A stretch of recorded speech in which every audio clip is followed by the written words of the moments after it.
가덕도 신공항 취소 소송 대리인단으로 함께 하고 있습니다. 네.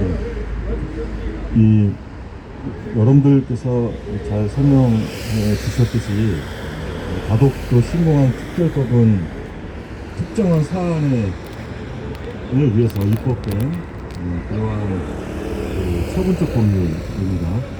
그 처분적 법률은 원칙적으로 위헌이고, 그것이 정당화되려면 차별을 합리화할 수 있는 합리적 이유가 있어야 한다라는 것이 근본적인 헌법재판소의 입장이고요. 그리고 더 나아가서 국민의 기본권이 침해가 예상되는 그러한 법에 대해서는 비례의 원칙까지 준수되어야 한다라고 하는 것이 국내의 판례법 또 이제 헌법 이론입니다.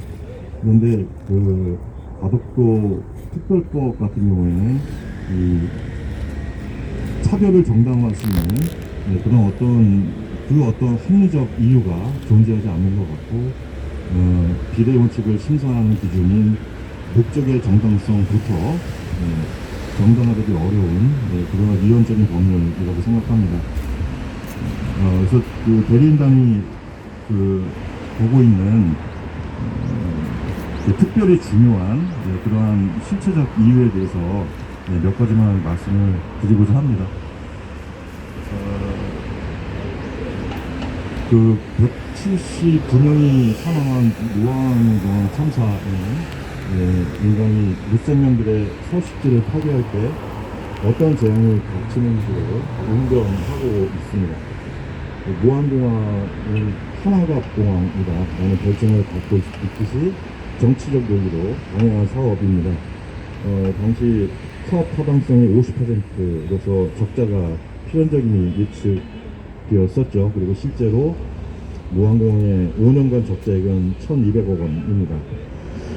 그래서 무안공항의 조리 충돌 방지 인력은 4명에 불과했고, 사고 당일에는 1명만 근무 중이었습니다. 적자 사업은 참사를 예고하고 있었다라고 볼 수 있습니다. 국토부 발표에 의하면 가덕도 신공항 사업 타당성은 무안공항과 비슷한 52%입니다. 최근에 새만금 공항 사업에 대한 취소 판결에서 설치된 판결 이유들을 보면 무안공항은 치명적인 조류 충돌 발생 가능성이 1만 2천년에 한 번꼴이다라고 예상이 되었으나 개항 후 불과 20년도 되지 않은 때에 참사가 발생했습니다. 그런데 새만금 신공항은 치명적인 기체 손상 가능성이 무안공항보다 훨씬 높아서 20년 내지 90년에 한 번씩 발생하는 것으로 예측되어 있다. 그러니까 이것이 취소 판결의 주요한 이유입니다. 그런데 가덕도는 많은 발언들에서 지적되었듯이 동아시아 대양주 철새 이동 경로의 중요 사이트이죠.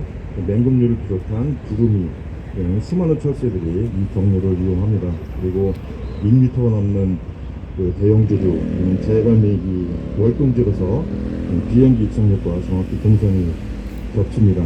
즉 가덕도 신공항의 치명적인 사고 발생 가능성이 새만금 신공항에 놓지 않았습니다. 그 다음에 많은 분들이 지적했듯이 가덕도 신공항은 육상과 해상에 걸쳐 활주로를 건설을 하고 있습니다. 계획입니다. 일본 간사이 공항 기반이 22년간 13m 정도 침하가 되었죠. 내륙으로 조성된 가덕도 활주로 해상공항 구간은 침하가 발생할 것입니다. 즉 육상과 해상구 간에 심각한 기둥침하의 위험을 내포하고 있습니다. 따라서 두 구간의 경계에서 활주로가 휘거나 중력이 발생할 가능성이 높습니다. 이와 같은 방식은 전 세계에 유례가 없는 것입니다.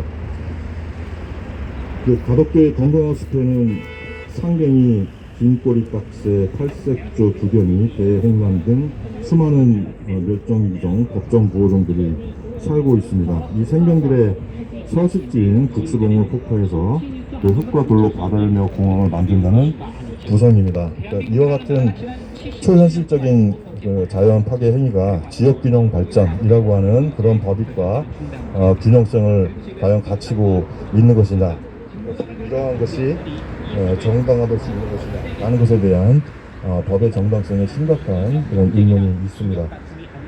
그래서 그 정부와 국회에 좀 묻고 싶은데 과연 2007년으로 돌아가서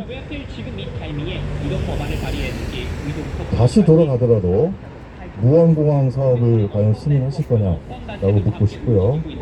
그다음에 장내 조류 충돌과 부등치마로 사고가 발생한다라고 했을 때 현재 결정권자들께서는 어떻게 책임지실 건지 이런 것들을 묻고 싶고 사법 판결 이전에 결정권자인 그 정부와 국회에서 이 위헌적인 신공항 특별법을 먼저 폐지해 주시는 것이 국민들의 환경권 보호를 위한 그런 가장 적절한 방법이라고 생각합니다. 네, 이상 발언을 마치겠습니다. 네, 가덕도 특별법은